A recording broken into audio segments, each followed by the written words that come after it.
Welcome to Love You a Brunch, the podcast for foodies and those who'd rather be brunching. Hi, I'm Jody Stapler. Okay, we are speaking with Gema Cuffari. She is a family and consumer science teacher in New Jersey. I believe you are originally from Pennsylvania, which of course I am in Pennsylvania as well. Yeah. So what you've done is you've traveled the world for a year.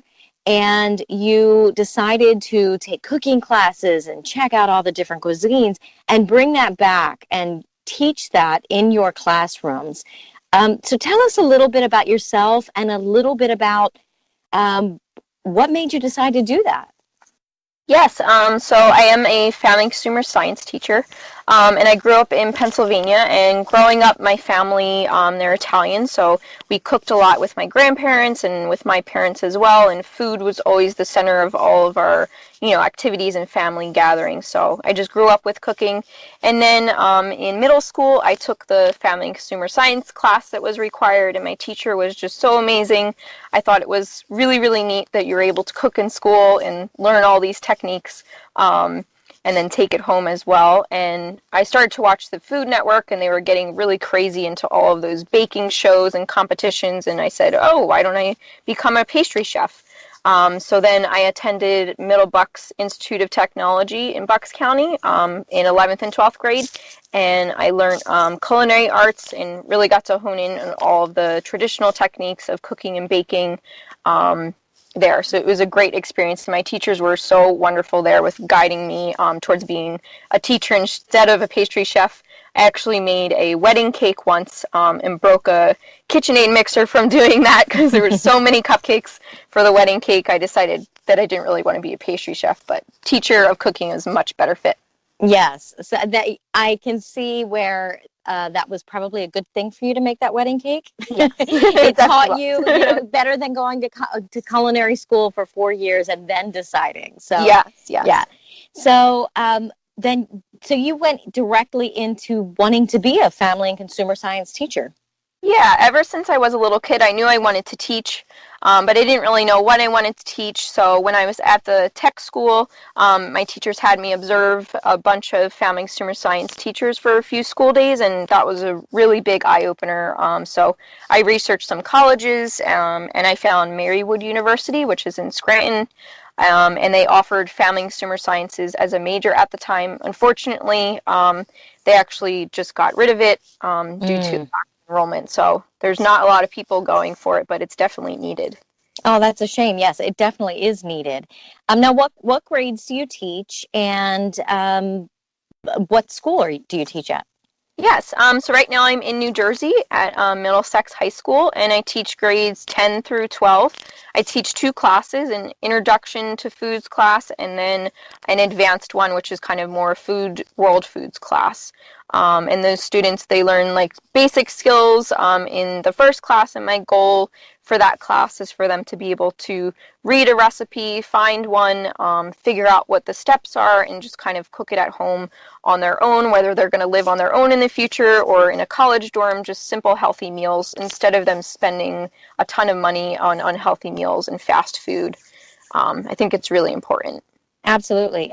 Do you find that the students are able to cook, have cooked in the past, or is this all new to them?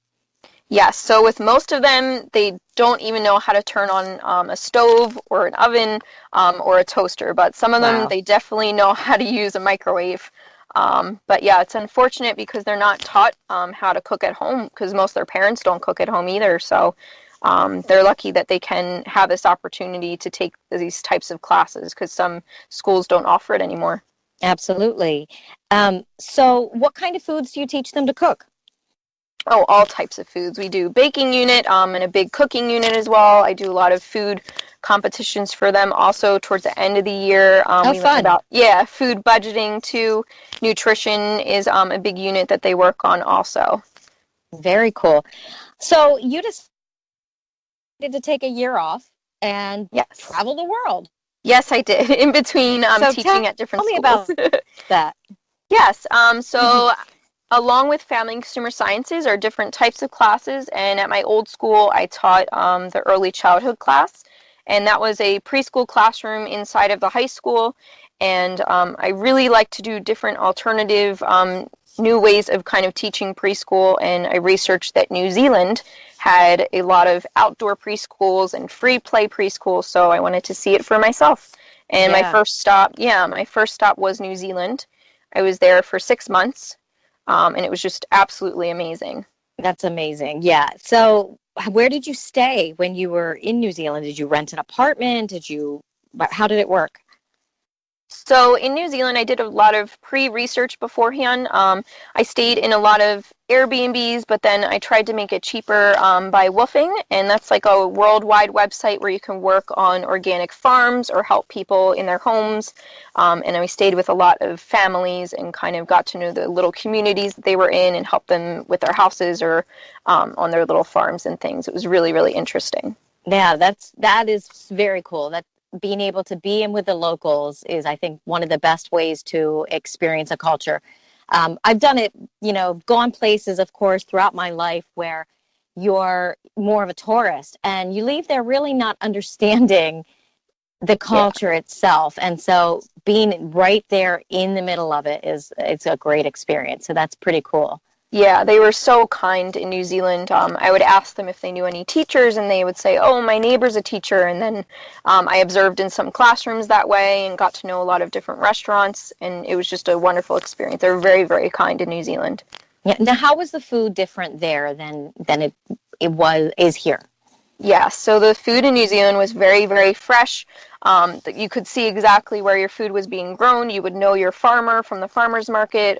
Even in the restaurants, you could see the pasture where the cows were, and it's just very, very clean and healthy and probably organic. Everything was very healthy there. Wow. Okay, so you're there for, did you say 6 months? Yes, 6 months. 6 months. And then where did you decide to go then? Yes, and then after that, I met my boyfriend over in New Zealand, and he had been to Japan before, and I figured we were very close to Japan. So we went up to Japan for 5 weeks, and it was the best country that I visited. I absolutely loved Japan. I've never been there, but it is someplace on my bucket list. I actually read that you went to a couple cooking classes. Yes, I took many cooking classes in Japan. I took a sushi cooking class, ramen, udon noodles, tonkatsu, and it was just absolutely amazing to taste the food and then learn from a traditional Japanese chef all their techniques, and it's very, very delicious. Yeah. Now, did you make the noodles and everything? Yeah, everything from scratch. They do a lot of things from scratch there. Wow. Yeah. Wow. Now, do you ever teach that to your students here? Yes, yeah. So in the World Foods class, we've made sushi. They made ramen from scratch, and the tonkatsu from scratch as well. Wow, that's pretty cool. I bet the kids think that's pretty awesome. Yeah, it's an incredible experience. They're so excited. Yeah. So then after Japan, how long were you there? I was in Japan for 5 weeks, and then after Okay. Japan, we had house sitting in the south of France for a month. Okay. And how was that different when you go from a Japanese culture to French culture? That's a big extreme. Yes, so the food was very different. And I actually got sick when I was in France, so I didn't see a lot. We were in the south of France, right next to these beautiful rolling vineyards, but I ate a lot of baguettes and a lot of cheese, and it was very delicious, but I think the drastic change might have been a little bit much. Yeah, right. It's French food's very heavy. So yes, after being in like a fresh, light type of eating experience to cheese, probably not good for the system. Yeah. So then you were there for a month. Of course, like you said, you were sick, so you didn't get to experience as much as you wanted to. But then where did you go? Then our friends actually met us. There was 7 of us traveling around. We went up to Amsterdam, and we rented a car. We went all over Netherlands, and then we went down through Germany. We stayed in the Black Forest, and it was snowing. It was so incredibly beautiful. That's amazing. Yeah, it was absolutely gorgeous and so much fun to have that experience. And then we flew down to Italy, and I taught English near Milan in Parma. Okay, and how long did you teach there? I was there for a month. Okay. And who were you teaching English to? Were you in a classroom or was it like tutoring? Yeah, so I stayed with a family, and their children actually went to the school that I taught at, and I helped out the 4 English teachers that were at the school with their daily lessons, and I kind of like reviewed their curriculum a little bit and rewrote so their words were actually a little bit more correct. It was interesting because they were learning British English, so some of the words were a little bit different to me, but yeah, I helped them out in their classrooms. Yeah. Oh, that's great. That's really cool. Did you find all these things by yourself or did you have connections? Yeah, so I just would email different people. I also, when I found the English one, it was through helpx.com, and people just list different things they need help with. It could be, painting a room in their house or teaching English all around the world in different countries. So that's how I found that one. Yeah, technology is amazing. It is It is. really made our world closer together, which is Yeah. awesome. So how was the food different you grew up in an Italian family, so how was the food different in Italy as opposed to how your family makes it?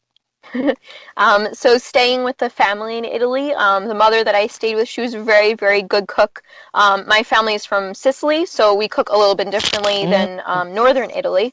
Right. And I've done a lot of research projects about that, and I tasted different cuisines, in America, Italian style. Yeah. But her food was very, very good, and the cheese was just absolutely incredible. She took me all around to these different cheese farms and different like factories and things where they made the actual Parma cheese, and it was just so delicious to smell it and see the different aging techniques, and it was a very good experience. Yeah, I love cheese, but Parmesan is definitely my favorite. So that would be a dream come true for me.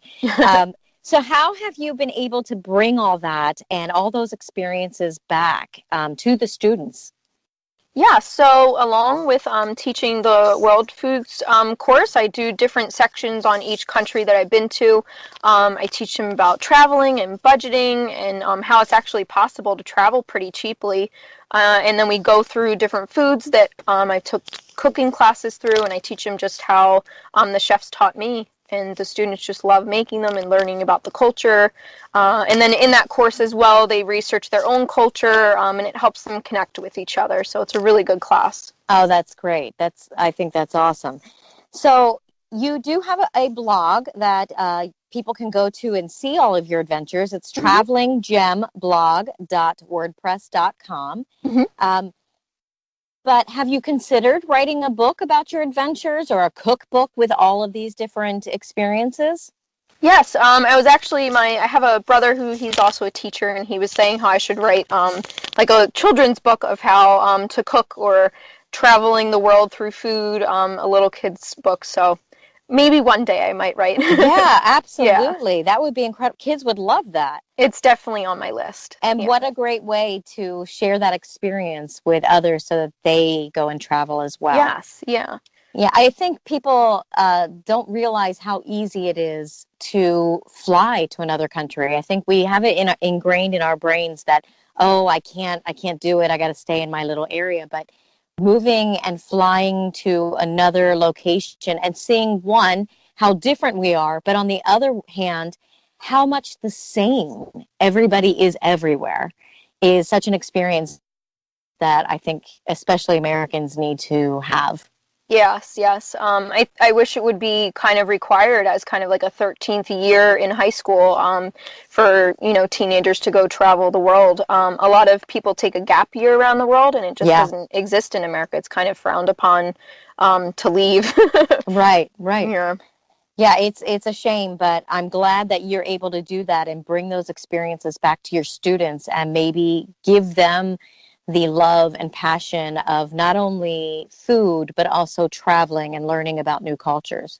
Yes, yeah, and I hope to one day to be able to travel with my students. There's a lot of different programs that I'm looking into to kind of take world trips with them so they can be more global citizens. Yes, absolutely. So how can people talk to you if they want, if they have any questions for you or any ideas on, things that how they would like to get involved in the same type of thing that you have done? Yes, so if they're interested in becoming a family and consumer science teacher or traveling the world, they can follow me on Instagram and they can message me on there. That's probably the easiest way. My Instagram is traveling_gem. So it's pretty easy as well. Okay, Yeah. very good. Very good. So I want to thank you for joining me today and for choosing a career that not only teaches kids how to take care of themselves, but also enlightens them to other things around the world.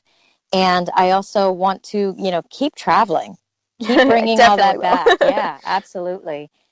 Anything else you'd like to say to our listeners? Just get out there, cook, travel, and have fun. Very good. Thank you so much, Gema. Thank you. I want to thank Gema Cuffari for joining me today and sharing all her information about her traveling and the classes that she teaches. And I also want to thank her for being such a great influence in so many kids' lives. I also want to thank you for joining me today.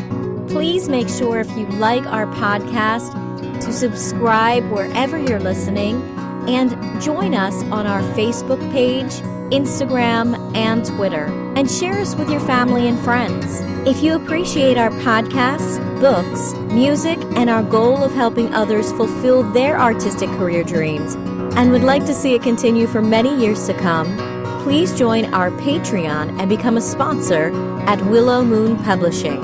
If you have any suggestions, feel free to leave a comment or email me at loveyouabrunchpodcast@gmail.com. Thank you so much again. I'm Jody Stapler, and join us next week on Love You a Brunch.